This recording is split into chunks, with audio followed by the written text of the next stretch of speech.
Financial freedom is not guaranteed simply by having lots of money. What is required is a clear understanding of oneself, coupled with the knowledge of how to build firm financial structures. Then, even if circumstances force you to leave everything behind you, you will always be able to start over and quickly produce new wealth. Your freedom resides in you and not in the money. But many of these fears and anxieties are actually unconscious. We've become so accustomed to them that we take them for granted, we assume that they are natural, and we act as if there's nothing that we could do to alter them. They're just facts of life. But we're unaware that we have inherited these limiting attitudes and beliefs about money from our families, from our friends, from society at large. The purpose of the program is to explore and examine your habits of thought about money and to start a new style of thinking which will let you manage your financial life with pleasure and excitement instead of with anxiety and stress. Now, does this seem hard to imagine or hard to believe? Because if it does, it only proves what I just said a moment ago, that you can hardly believe that money could be an easy part of your life, or that you could see it as harmonious with your personal ideals or with your ethics or with your spiritual values. But I'm telling you that it is possible to relate to money in an entirely new way and to do so in a relatively short time. So as a start, let's just consider one fundamental change of attitude, which I will remind you of frequently. Stop wasting your energy by worrying about money. What do you think it accomplishes? As Phil Lout points out in his book, Money is My Friend, most of us who haven't mastered money always worry about it. But constant worry and anxiety do very little to increase your cash flow. Instead of wasting all that time preoccupied with the problem, use the time, use the energy to think up creative ideas and solutions which will bring more money to you. As long as you're focused on fears of not having money, then you're not thinking about ways to get more money. You're standing still. This is going to teach you how to change your habits of thought about money. This new way of thinking about money will let you align money with your personal ideas, with your ethics, with your spiritual values, while at the same time it will teach you to manage your financial life with pleasure and excitement instead of anxiety and stress. Regardless of your current financial status, you'll be able to build a sound philosophical context within which you can handle money in an enlightened way. Mastering the few simple but universal laws of money in this program will enable you to find creative ways of managing your flow of wealth and also of attracting love and opportunities into your life. And it will also free you from the insecurities which make you function irrationally and self-destructively without knowing that you're doing that. Which of these 5 basic money categories best describes your present level of money mastery? You're not making enough income. You are making enough income, but you don't have any savings. You have savings, but you don't have any investments. You have investments, but your investments aren't really going anywhere.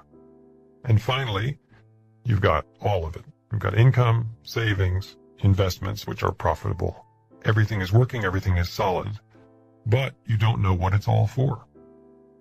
By now you will be becoming aware of how much your habits of thought may have been limiting your ways of doing things, and also of how different it starts to feel once you allow yourself to consider new possibilities. Now, I don't want you to believe what I say just because I say it, but I do want you to try these new thoughts out as an experiment. Give each new way of thinking enough time to start to see if it produces results. Now, if my experience over the past 20 years holds true, you will soon see real changes in your life. People will react to you differently. You'll notice opportunities which you didn't see before, even though they were always there. And most importantly, you will feel better and better. Money will come to you as a consequence of these inner adjustments, and not because you're working longer or harder. So the entry question that qualifies you is, are you willing to be wealthy? Now, that may seem like a very strange question to be asking you. Obviously, if you weren't willing, why would you be sitting here now listening to this? But think about it. Just really ask yourself, am I willing to be wealthy? Listen to your thoughts, listen to your body, listen to your reactions, and see if you're getting any twinges, which you may not be able to identify immediately, that are saying, well, I don't know, maybe I'm not willing to be wealthy. Some of you are probably saying, of course I'm willing to be wealthy. But then I'm going to ask you, well, what do you mean by that? How much equals wealth for you? And if you have a piece of paper and can write down a number, or think of a number in your mind, write down a number in dollars, specific number of dollars which for you would signify wealth. At what point would you now say, oh, I have this much money, I am really wealthy? Take a moment and try to come up with a specific number. Because if you want to be wealthy, it's good to have an idea about what you mean. You know, your accuracy is greatly improved by knowing what it is that you're shooting at. Otherwise, you're just standing there firing arrows off into the darkness. You don't really know where you're going. Now, I also want you to realize that the number that you come up with for wealth is not going to be the same as the next person that you talk to. Even members of the same family have widely varying responses to this question. When I ask people this question, some people say, well, if I had $100,000, I'd be wealthy. Other people say 25,000. Other people say 25 million. And no one is right or wrong. It's just a definition for them. The problem with this is that most people don't really know what they mean by these numbers. $25,000 is something that most people can feel. They can compute that. They know how many hours of activity they can associate with amassing or spending that amount of money. But when you get up into the larger numbers, 100,000 and higher, you're entering the realm of finance. And there's a difference between money and finance in my terminology. Money is the stuff you carry around in your pocket, the stuff you use and handle and spend that feels very personal and practical.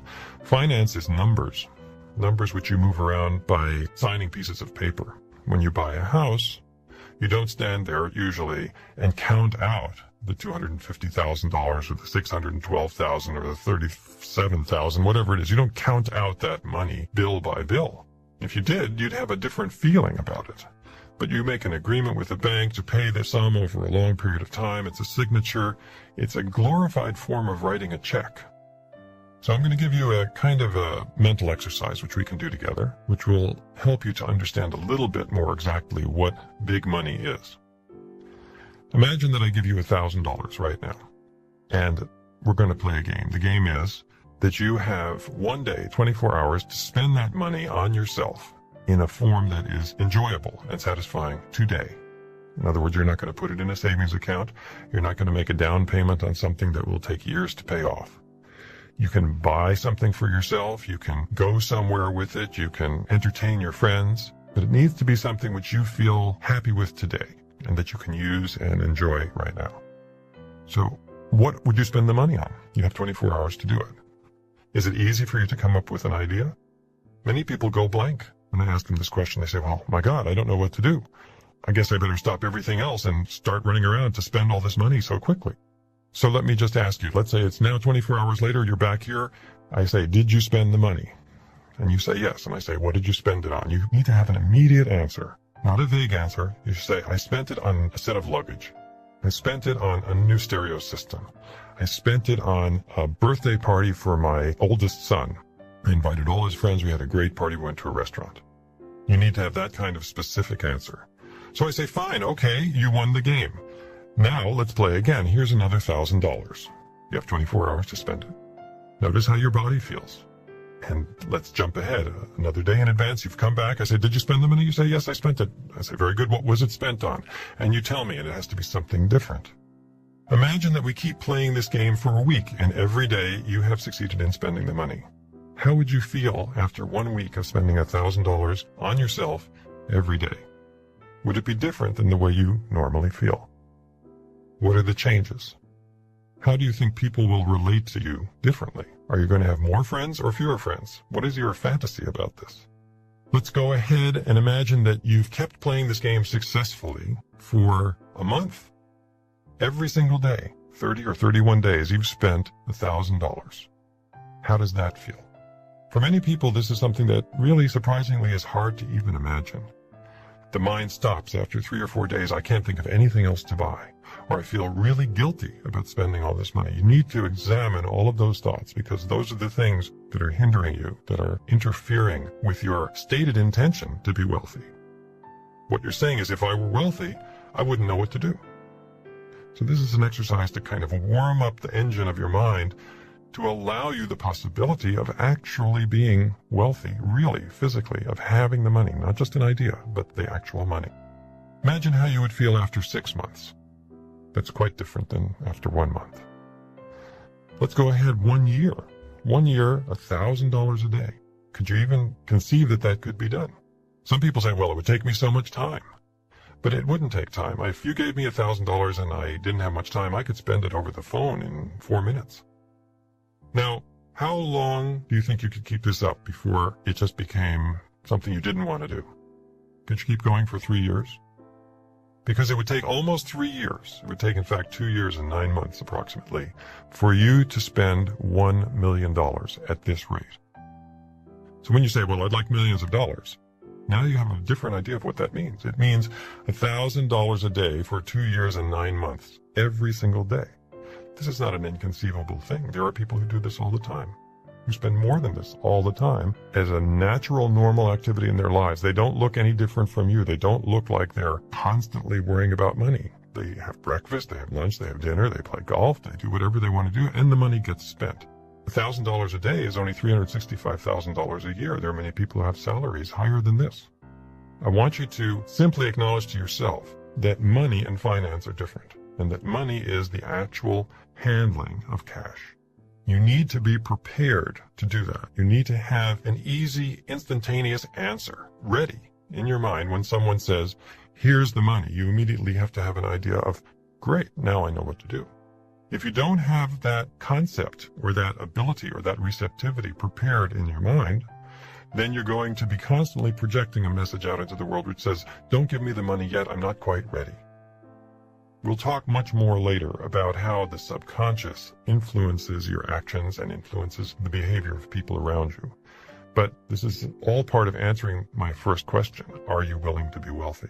Are you ready to be wealthy? So now you know, in a sense, how $1 million feels. But we hear larger sums being bandied about all the time. How long would it take you to spend $1 billion on yourself at $1,000 a day? Most people, if I say just guess, will say, 300 years, or some number like that, which they just pull out of the air. You'll be shocked at the real answer. The real answer is 2,739 years at $1,000 a day. That's how long it would take you to spend $1 billion. And there are people who have this much money, who have multiple billions, who control this much money. What are they going to do with it? How can they spend it? It has to become finance. They have to spend it in the abstract form, because you just can't unless you master immortality, which is an interesting idea. You can't spend all that money on yourself. $1 billion is a lot of money. It's much more than $1 million. So now I hope that when you listen to the news and you hear Congress debating whether to apportion $3 billion or $4 billion for this project, you'll have a different sense of that mass, that force, that energy. It's quite phenomenal, and it's important to install that in your mind, to give yourself a sense of being part of this vast ocean of money, which extends all around you in every direction, so that you won't feel like it's scarce, so you won't feel like it's going to run out. You want to recondition your mind starting right now. So when I say, are you willing to be wealthy? Try to be open-minded and realistic about it. If you're going to be wealthy, be ready for real wealth. Thank you for watching. Please like, subscribe to our channel,